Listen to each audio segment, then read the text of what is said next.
अस्सलामु अलैकुम वरहमतुल्लाहि वबरकातुहू। बिस्मिल्लाहिर्रहमानिर्रहीम। सल्लल्लाहु ताला अला मोहम्मद सल्लल्लाहु अलैहि वसल्लम। आज का जो मेरा मौजू है वो मेरा मौजू मौत के बारे में है। ठीक है कि किस तरह मलकुल मौत मोमिन की रूह कब्ज़ करते हैं और किस तरह काफिर की रूह कब्ज़ करते हैं। अल्लाह ताला माफ़ फरमाए। वीडियो को पूरा सुनिएगा और चैनल को सब्सक्राइब, बेल नोटिफिकेशन को ऑन रखें और लास्ट में वीडियो को लाइक और शेयर लाजमी किया करें। तो आइए मैं अपने मौजू की तरफ आती हूँ।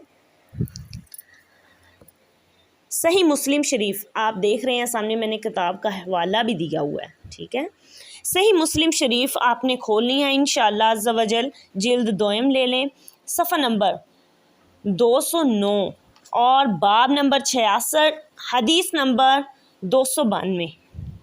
अल्लाह ताला का महबूब क्या फरमाता है?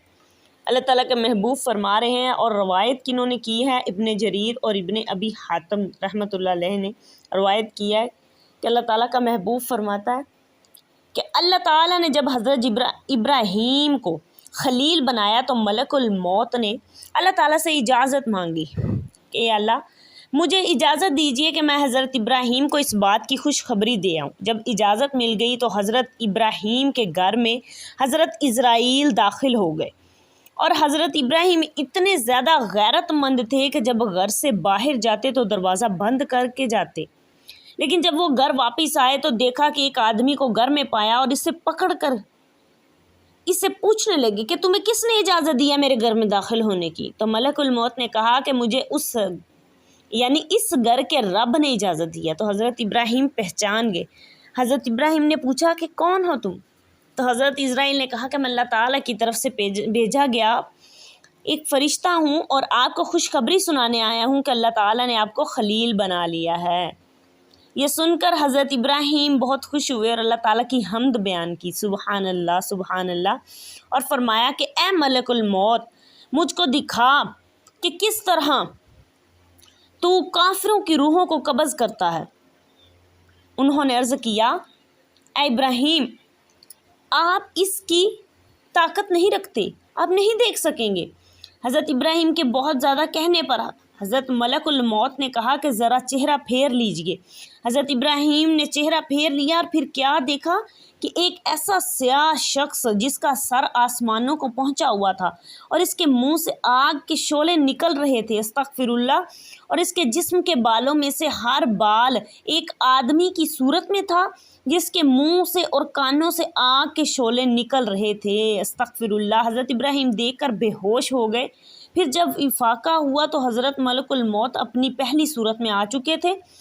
हज़रत इब्राहीम ने फरमाया कि ए मलकुल मौत, अगर काफिर को इसकी मौत के वक़्त कोई और मुसीबत ना पहुँचे तो सिर्फ़ तेरी ये सूरत ही इसको मुसीबत पहुँचाने के लिए काफ़ी होगी। अल्लाह ताला माफ़ फरमाए, अस्तगफिरुल्लाह अस्तगफिरुल्लाह। और फिर हज़रत इब्राहीम ने फरमाया कि मुझे वो सूरत दिखाओ कि किस तरह तुम मोमिनीन की रूहों को कब्ज़ करते हो। तो मलकुल मौत ने कहा कि चेहरा फेर लीजिए। हज़रत इब्राहीम ने चेहरा फेर लिया, फिर मतवज्जा हुए तो देखा कि एक नहायत ही हसीन चेहरे वाला नौजवान है जिसकी नहायत ही उम्दा खुशबू है और सफ़ेद कपड़ों में है। देखकर फरमाया कि ए मलकुल मौत, अगर मोमिन अपनी मौत के वक़्त अपनी आँखों की ठंडक और इज़्ज़त और कराम को ना भी पाए तो तेरी ये खूबसूरत शक्ल ही इसकी जगह काफ़ी है। सुभान अल्लाह। इसके बाद हज़रत मलकुल मौत चले गए। एक और हदीस आ रही है आगे, सुभान अल्लाह। मेरे आका सल्लल्लाहु अलैहि वसल्लम से सहाबा इकराम ने पूछा, या रसूलल्लाह सल्लल्लाहु अलैहि वसल्लम, काफिर की मौत किस तरह निकाली जाती है? अल्लाह माफ़ फरमाए, अल्लाह माफ़ फरमाए। तो आका सल्लल्लाहु अलैहि वसल्लम ने फरमाया कि जब तुम कोई कपड़ा खारदार दरख्त यानी कांटों भरे दरख्त के ऊपर बिछा दो और फिर उसे खींच कर उतारो तो जिस तरह उस कपड़े के टुकड़े रेज़ा रेज़ा होते हैं, उसको यानी वो कपड़ा पूरी तरह फट जाता है, बिल्कुल इसी तरह काफिर की मौत को उसके जिस्म से उसकी रूह को उसके जिस्म से निकाला जाता है, खींचकर उसे इस कदर तकलीफ़ दी जाती है। अल्लाह ताला माफ़ फरमाए। ये मौत की तकलीफ़ है میرے آقا صلوات و سلام فرما رہے ہیں، میرے آقا صلوات و سلام کے پاس جب حضرت جبرائیل علیہ السلام آئے تو میرے آقا صلوات و سلام سے دریافت کیا، یا رسول اللہ کیا اجازت ہے کہ اللہ تعالیٰ کی طرف آپ کو لے جانے کی، یعنی دنیا سے پردہ فرمانے کی؟ تو حضرت محمد مصطفیٰ صلی اللہ علیہ وسلم نے پوچھا کہ اے جبرائیل، کیا جس قدر مجھے موت کی تکلیف ہوگی میری امت کو بھی اسی قدر تکلیف ہوگی؟ تو حضرت جبرائیل نے کہا کہ جی ہاں۔ تو میرے آقا صلوات و سلام کی آنکھوں میں آنسو آ گئے، کیونکہ موت کی تکلیف جو برحق ہے، چاہے وہ مومن ہو چاہے کافر ہو، لیکن مومن کو کم ہوتی ہے لیکن ہوتی ضرور ہے، ٹھیک ہے؟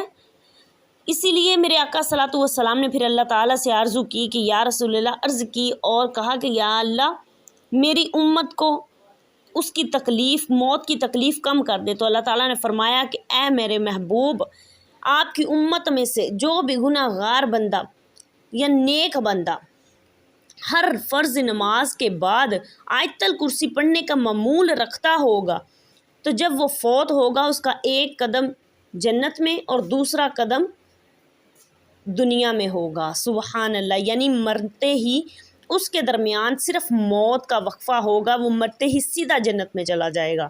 سبحان اللہ، یعنی جب اس کا وقت نزاع آئے گا تو اس وقت بھی وہ جنت کو دیکھ رہا ہوگا، اس کا ایک قدم جنت میں اور ایک قدم دنیا میں ہوگا، یعنی ایک جھٹکے میں یہاں سے اس کی روح قبض کی اور وہاں وہ جنت میں پہنچ گیا۔ سبحان اللہ، سبحان اللہ۔